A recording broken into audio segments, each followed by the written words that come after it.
So the book is this unwieldy, complex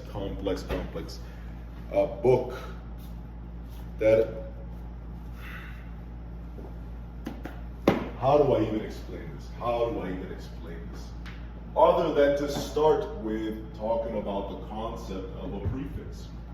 We have to start, in order to understand something greater, we need to start at a point of particularity.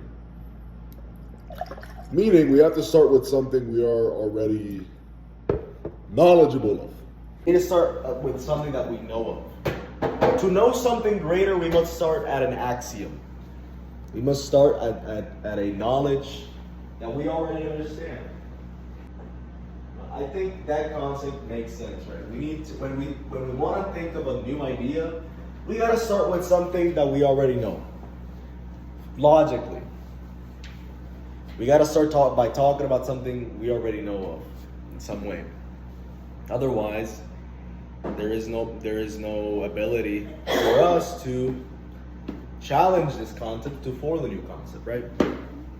So it's really crazy. This book starts, preface. It is customary to preface a work with an explanation of the author's aim. Okay, why is this talking about a preface? Well, let's keep going. I know what a preface is. Now we're starting in common knowledge. On the preface of the book, which is about, we'll get to that. We see a preface. It's very strange. It speaks to the spirit of this book, the aim of the author in this book, and something larger. There's something unspoken there. He doesn't go, a preface is this, no, there's no definition. There is already an unspoken knowledge of what a preface is. And with that we begin. It is customary to preface a work with an explanation of the author's aim. Right? In the case of a philosophical work, however, okay, so now we're presenting a subject matter, philosophy. But we're expected to know what philosophy is, but that's hard right now when we don't know anything. But I'm telling you, just give it a chance and you'll get it eventually. Why are we talking about philosophy? Don't worry about it right now. It'll make sense. The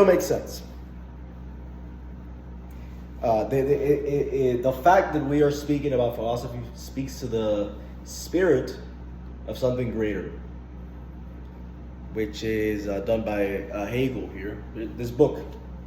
And you'll find out what it's about. But first you got to follow it, right? There's a signifier right now. There's something good. And we know because Hegel has objectively proven himself. In that sense, he's like the God, and this is the work, and it's good. So then he starts talking about philosophy. Why philosophy comes up next, the second idea. You know, there's a first idea, which is the concept of a preface. Then a concept of philosophy. Why philosophy? Don't worry about it. Then he says, in the case of a philosophical work, however, such a preface is not only superfluous, but also, in light of what we're talking about, it's misleading. It's going to mislead you. A preface is going to mislead you. We have to get straight into it. Is what we're talking about. Philosophy. Then he gets into a justification of why we can't preface philosophy itself. So he's using the first term to kind of like come to terms with the second term. We don't know why philosophy. We'll figure that out someday. You know, as we read the book, we will figure out why he started talking about philosophy and why we even need a preface to philosophy. It is because Hegel is starting at the most basic capability we have, which is thought. That's where it starts. It starts with thinking. Thinking. The immediate subject is not enough. It necessitates a second term and reconciliation with that second term. So basically what you're seeing here is that Hegel is bringing up the the idea of philosophy, which really just means both the act and also the aggregate of, knowledge, you can say, and thinking and all that stuff, right? Philosophy, he says, moves essentially in the element of universality. What does that mean? It means it transcends, it is beyond the subject in particularity. Philosophy is beyond itself. Philosophy, thinking, is beyond our immediate ability to think. Does that make sense? Thinking is actually, for some reason, we don't know why, for some reason, thinking transcends ourselves. Boom. Okay. And that gives rise to philosophy. That is philosophy. It is the system of the movement of self-consciousness and that sort of and also the system of system itself, the application of the system itself through dialectics, right? The same thing we're talking about. Game information, subject matter. But we start at philosophy and thinking because philosophy moves essentially in the element of universality. That is what that means. It means that philosophy itself in thinking,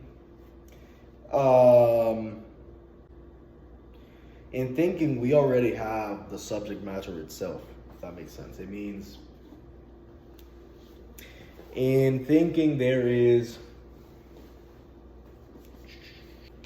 thinking is a system of itself, which kind of spoils what this is all about. It's about system of system. That makes sense. The system of system. It's like thinking itself is a system, and that system gives rise to philosophy, or the conclusions of thinking when presented with information is philosophy. So that's where we start at. So it is very interesting that a book which literally describes the complete movement of all of spirit, which really means everything, starts at the very, you're going to keep seeing this pattern. You're going to keep seeing this pattern where it's like basically we have an idea and then we got to develop it. We got to bring it into being. So to bring it into being, we have to examine its particularities. But in this case, we say the immediate thing is thinking itself, and it has no particularities. It has no preface because itself is a system. Boom! Does that make sense? Yes. That is how you read it. And it is very artistic and very beautiful that at the beginning of the book, which literally outlines the conclusions of basically this book is the end of philosophy, which is also the beginning of thinking itself. So it's very beautiful how it starts with how philosophy has no pretext. It is just immediate. Thought itself is immediate. We think, and it necessitates being. Do you see that pattern that's starting? Yes. So this book is basically starts with philosophy, and then it goes to nature is the other one, and then it is logic itself. Or it is philosophy is part of the spirit of absolute mind. I think. No, a book is something called idealism, which is basically the completion of where we start, which is thinking itself.